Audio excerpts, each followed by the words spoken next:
À moins de 30 jours du premier tour de la présidentielle en France, nous poursuivons notre réflexion sur ce moment politique et démocratique avec vous. Aujourd'hui, Martial Foucault, bonjour. Bonjour. Bienvenue sur ce plateau. Vous êtes directeur du CEVIPOF, le Centre d'études de la vie politique française. Drôle de campagne que celle que nous vivons, Martial Foucault, et que vous observez, j'imagine, comme d'autres. L'éclatement de la guerre en Ukraine a écrasé un débat politique qu'on nous promettait intense depuis 2 mois. La menace du retour de la guerre en Europe de l'Ouest a rendu quasiment tout autre sujet inaudible. Est-ce que vous diriez que ça fait de cette campagne la plus singulière de l'histoire de la Ve République ? Oui, probablement sur un temps très très long, mais souvenons-nous, en 2017, on avait déjà utilisé beaucoup de qualificatifs pour décrire cette campagne totalement historique, inédite, disruptive. Donc cette fois-ci, vous avez raison de dire que un fait d'une telle ampleur et d'une telle importance et qui ne s'est jamais produit sous la Ve République rend la campagne à la fois très compliquée pour les candidats eux-mêmes, très difficile pour les Français de dépasser cette actualité extrêmement préoccupante. Et dans le même temps, je dirais que tout cela est lié à un moment très précis. C'est à la fois l'entrée en campagne d'Emmanuel Macron, déclenchement de cette guerre en Ukraine, et ça donne le sentiment qu'on a tout oublié, cette pré-campagne, où il y avait déjà eu quand même des affrontements. Mais la première conséquence, et probablement la plus importante, et vous l'avez dit, c'est que ça écrase à tel point tous les autres sujets, et qui provoque une grande question. Quand les Français, quand les candidats pourront débattre des sujets domestiques? Est-ce que c'est reporté pour les élections législatives ou bien est-ce que ce sera totalement occulté, rendant ce quinquennat prochain extrêmement difficile en termes de responsabilité politique d'un candidat ou d'une candidate élue vis-à-vis des électeurs. Voilà, priver les Français contraints et forcés peut-être de ce moment démocratique important, ça pose effectivement plusieurs risques. Est-ce que non-campagne, campagne en sourdine, ça peut se muer en non-mobilisation avec l'inconnu pour le coup que ça fait peser sur le scrutin ? Oui, alors c'est vrai qu'on dit depuis plusieurs semaines que cette campagne n'intéresse pas les Français, qu'il y a une forme de désintérêt ou une mise à distance de l'élection présidentielle. Moi, je remarque dans les différentes enquêtes que nous menons que, en fait, on assiste à un changement dans le rapport des Français à la politique. Ce temps très très long, pendant des semaines et des semaines, on parle, on discute, on délibère de politique, est presque oublié. Donc il y a un raccourcissement du temps politique. Et moi j'observe, là, aujourd'hui, on est à 30 jours du premier tour, le niveau d'intérêt des Français pour cette élection présidentielle est sensiblement celui qu'on observait il y a 5 ans. Il est remonté ces dernières semaines. Toutefois, alors, il y a une vraie question, et je crois que personne n'a vraiment la réponse. Est-ce que ce conflit en Ukraine, cette guerre en Ukraine aujourd'hui, est source de remobilisation des Français vis-à-vis d'enjeux débattus? Or, qu'est-ce qu'on remarque à quelques nuances près?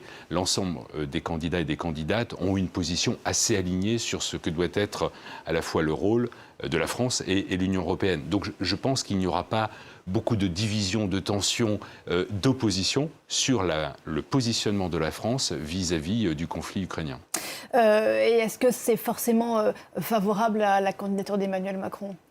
En ce sens qu'en temps de crise, on ne change pas un capitaine dans la tempête. Oui, peut-être pour des raisons différentes. Il y a 2 raisons importantes que je vois qui donnent aujourd'hui un avantage considérable pour Emmanuel Macron, au-delà des intentions de vote, où on a vu qu'Emmanuel Macron maintenant est proche et parfois même dépasse 30% d'intention de vote au premier tour. La première raison, elle est importante parce que quand on est dans une situation avec autant d'incertitudes, d'inquiétudes, on le voit dans les enquêtes, l'anxiété est à son paroxysme en quelque sorte. Donc dans ces situations, d'un point de vue presque psychologique, la demande des Français est d'être dans le statu quo, une forme de conservatisme, pas idéologique, mais préférant que le président aujourd'hui en charge de cette crise soit reconduit parce qu'il est le seul à démontrer qu'il a effectivement, il a réussi à le démontrer pendant ces 3 semaines, la capacité d'être un acteur, alors pour certains pas suffisamment important, pas décisif, mais c'est un acteur qui a pris toute sa place. Et puis il y a une deuxième raison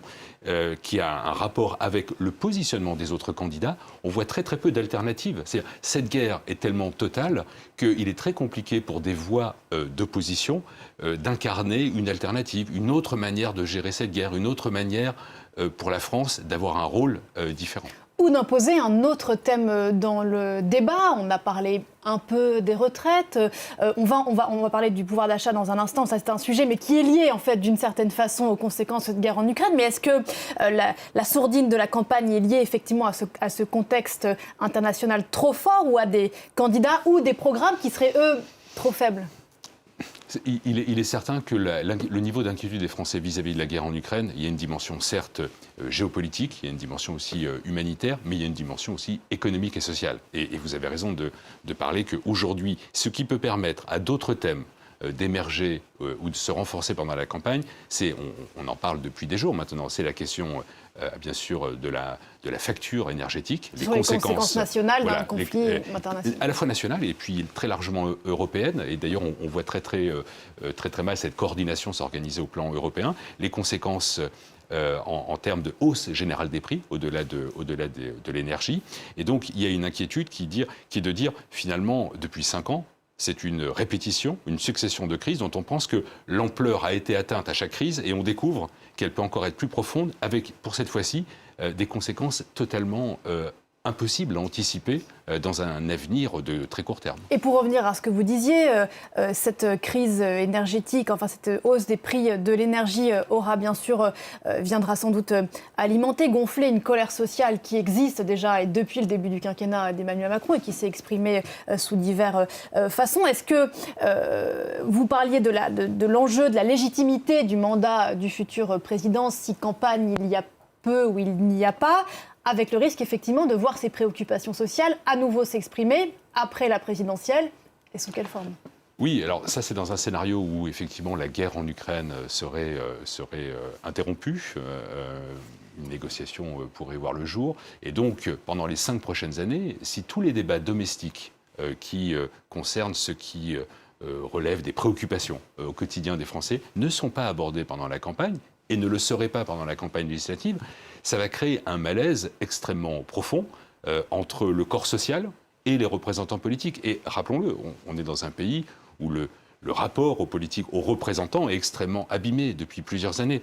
Et donc, déléguer le pouvoir à un président ou une présidente élue sans que, la feuille de route ait été totalement débattue, confrontée, on sache exactement quelle est cette feuille de route, même si le président de la République essaye de faire campagne sur des grands principes plutôt que des mesures très précises, va rendre ce quinquennat extrêmement difficile. Chaque point de crispation peut se transformer, comme vous l'avez indiqué, en crise sociale.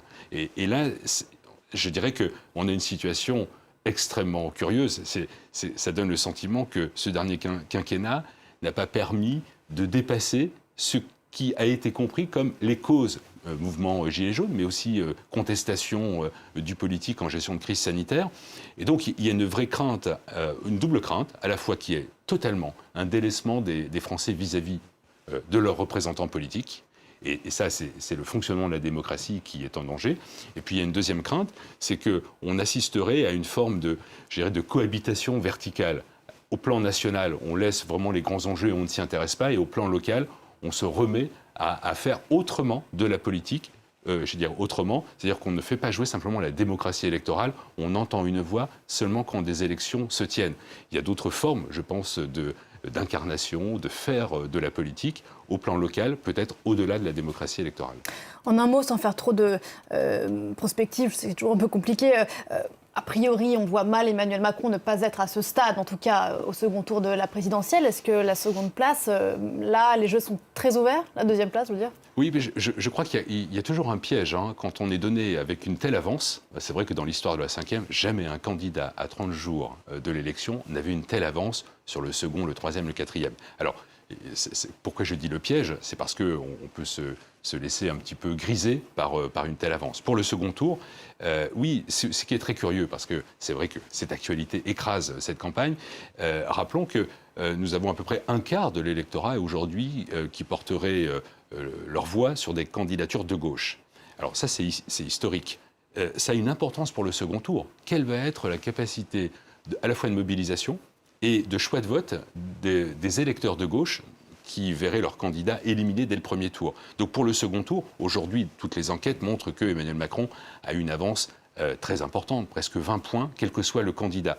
Mais tout cela est mesuré sans tenir compte à la fois comment des électeurs qui verront leur candidat battu souhaiteraient donner de nouveau un mandat à un président sortant qui est pour l'extrême droite totalement responsable de tous les problèmes de la France, et puis pour la gauche ou l'extrême gauche également responsables de cette crise sociale. Donc il y a une vraie inconnue. Comment vont se remobiliser et vont-ils se remobiliser? Les Français vont-ils se remobiliser au second tour? Autre conséquence intéressante, peut-être pour le politologue que vous êtes, des conséquences de cette crise en Ukraine. Elle a forcé les candidats à s'exposer sur des sujets géopolitiques qui disent en réalité beaucoup de qui ils sont et de ce en quoi ils croient, avec des fortunes assez diverses. Pourquoi pensez-vous, par exemple, que, corrigez-moi si je me trompe, mais on a le sentiment que Marine Le Pen pâtit un peu moins qu'Éric Zemmour de ses prises de position passées ou présentes, ou en tout cas moins dites clairement pro-poutiniennes? C'est une excellente question, parce qu'il y a plusieurs thèses qui circulent. Mais pour faire très très vite, je dirais que Marine Le Pen se démarque, se singularise d'Éric Zemmour, parce que précisément sur le sujet géopolitique, elle est dans une position qui est un élément parmi d'autres, ayant fait de sa campagne un sujet sur l'état social du pays, la fracture sociale du pays. Ce qui n'est pas le cas d'Éric Zemmour. Éric Zemmour a incarné une campagne défendant l'idée, parfois même nostalgique, d'une identité française. Ce qui l'a amené à révéler, comme disait le général de Gaulle, la grandeur de la France. Et donc toute sa campagne est articulée autour de cette haute idée de la France, l'amenant à prendre des positions géopolitiques. Est-ce que la France, elle a encore la capacité d'être influente dans le concert des nations? Alors, ayant cette campagne, ayant choisi ce prisme, il a dû s'expliquer de ses positions pro-russes et pro-Poutine, ce qui est moins le cas pour Marine Le Pen, et je dirais d'une certaine manière également pour Jean-Luc Mélenchon. Donc effectivement, Marine Le Pen et Jean-Luc Mélenchon ont dû s'expliquer sur leur position peut-être assez proche de l'Empire russe. En revanche, Éric Zemmour n'a pas de second thème domestique, et donc il a plus pâti dans les intentions de vote de cette position. Comment est-ce que les développements de la guerre continueront d'influencer sur la campagne et vice-versa? On verra ça dans les semaines qui nous séparent du premier tour, 27 jours maintenant. Merci beaucoup, Merci. Martial Foucault, d'être venu ce matin en parler avec nous sur le plateau de Paris Direct, directeur du Cevipof.